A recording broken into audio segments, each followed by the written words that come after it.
네, 가끔 화장품 판매 회사나 식음료 회사에서 고객 설문 같은 거 하는 걸 보셨을 겁니다. 고객들의 요구를 적극적으로 수용해서 제품의 질을 더 높이려고 하는 건데요.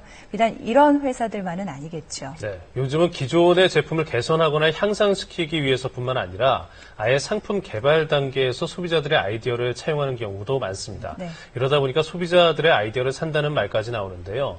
좀 더 적극적인 소비자가 될 필요가 있겠죠? 네, 어떤 경우들이 있고 또 어떤 과정을 통해서 그런 아이디어들이 상품화되는지 알아보겠습니다.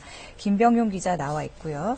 그러면 이제 내가 소비자예요. 근데 꽤 괜찮은 아이디어를 가지고 있어요. 그럼 어떻게 하면 되는 건가요? 이런 예를 한번 들어볼게요. 앵커 두 분이 사무실에 가시면 책상 발밑에 또 책상 위에 한 무더기의 전선 가닥이 있습니다. 야, 이거 어떻게 해야 되나? 참 고민이 많으셨을 건데 네. 비단 여기에 그치지가 않습니다. 일터나 가정, 주방에서도 이 문득문득 떠오르는 아이디어가 있으시죠? 지금부터 눈여겨보시기 바랍니다. 이 생활의 불편함이나 사소한 아이디어, 이게 돈이 되고 상품이 될 수가 있습니다. 어떻게 하냐고요? 지금부터 따라가 보시죠. 이곳은 서울 강남의 한 생활용품 매장입니다. 수많은 제품들 중에서 요즘 잘 나간다는 아이디어 상품이 있는데요. 안에가 이렇게 멀티탭처럼 되어 있구나. 전선 정리는 뭐 확실하게 되겠네요. 복잡하게 엉킨 전선을 정리하는데 유용하다는 전선 정리 상자. 탄생 비결이 과연 뭘까요? 청소를 아무리 열심히 해도 선들이 이렇게 많이 엉켜져서 항상 이게 너무 지저분하다는 게 고민이었습니다. 거기다가 애들이 만약에 이걸 만진다면은 이게 너무 위험하겠다는 생각이 들더라고요. 누구나 이런 경험 한 번쯤은 있으실 겁니다. 열심히 일하려고 책상 앞에 앉는 순간 발끝에 걸린 이것, 바로 전선인데요. 그냥 두기엔 자꾸만 신경이 쓰여 돌돌 감아보기도 하고 끈으로 묶어보기도 하지만 제대로 정리하기가 여간 어렵지 않습니다. 꼬이고 엉킨 전선이 늘 신경 쓰였던 이명욱 씨.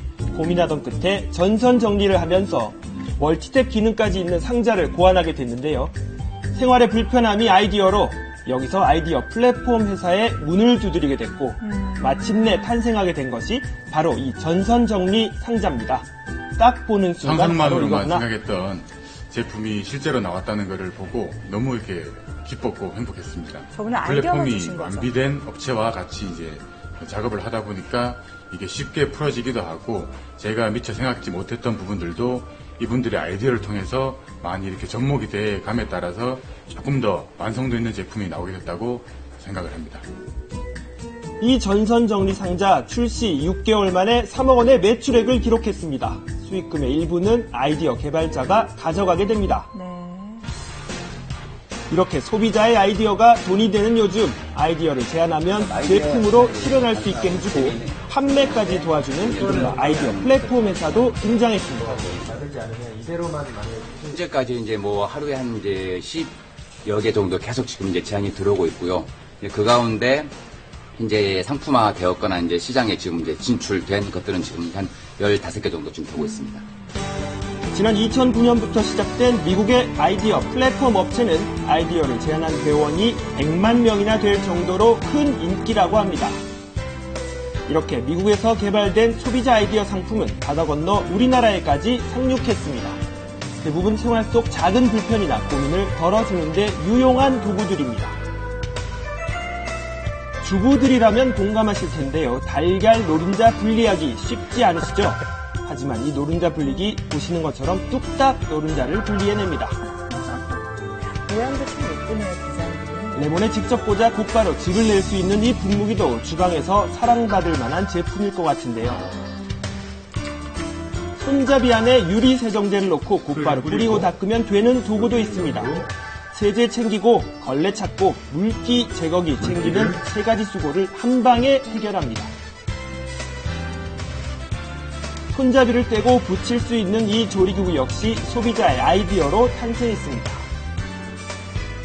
일반인들이 가지고 있는 아이디어가 가장 좋은 아이디어라고 믿고 있고요. 이러한 그런 시스템이 앞으로 제조나 이런 모든 것을 다 혁신적으로 변화할 거라고 생각을 합니다. 제품을 변화시키는 소비자의 아이디어, 이제는 아파트 곳곳에서 확인할 수 있습니다. 최근 몇 년 새 건설업계에서 불기 시작한 트렌드가 있는데요. 주부들이 된 아이디어를 아파트 공간 구석구석에 배치하는 겁니다. 이 파우더룸 안의 거울도 그중 하나입니다.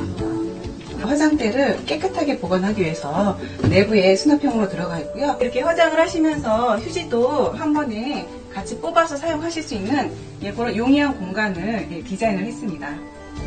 아파트를 설계할 땐 집안에 머무는 시간이 상대적으로 긴 주부들의 불편함을 먼저 생각해야 한다고 하죠. 이 건설회사에선 주부들의 아이디어를 집안 곳곳에 배치했습니다. 틈이 있을 만한 곳이면 어디나 수납장을 만들어서 집 주부들의 아이디어를 반영했습니다. 곳곳에 수납장이 많이 있는데요. 보통은 이제 지저분한 소모품들을 안에다가 보관을 함으로써 깨끗하게 사용하실 수 있는 공간입니다. 이처럼 아파트를 지을 때 소비자의 생각이 반영되는 건 건설업계에선 이제 선택이 아닌 필수가 됐습니다. 아이를 키우다 보니까 아이들 장난감 같은 걸 수납할 수 있는 공간이 조금 좁더라고요. 그래서 아이들 장난감을 수납하기 좋게 그 서랍장 같은 걸 만들어주시면 더 좋을 것 같아요. 이젠 소비자 아이디어가 기업을 움직이고 있는 셈입니다. 소비자들이 원하지 않는 상품이 시장에 나왔을 경우에 그런 부정적인 반응이 실시간으로 퍼지게 됩니다. 따라서 기업들은 그런 환경을 좀 더 적극적으로 또 능동적으로 대처하기 위해서 소비자들의 아이디어를 제품 개발의 초기 단계에서부터 반영하려고 하는 움직임 때문에 그런 현상들이 나타난다고 생각이 됩니다. 말 그대로 소비자가 소비만 하던 시대는 이제 옛말이 됐습니다. 기업들은 아이디어에 목마르고 소비자의 아이디어는 제품으로 만들어지는 요즘, 망설이지 말고 직접 아이디어를 내보시는 건 어떨까요?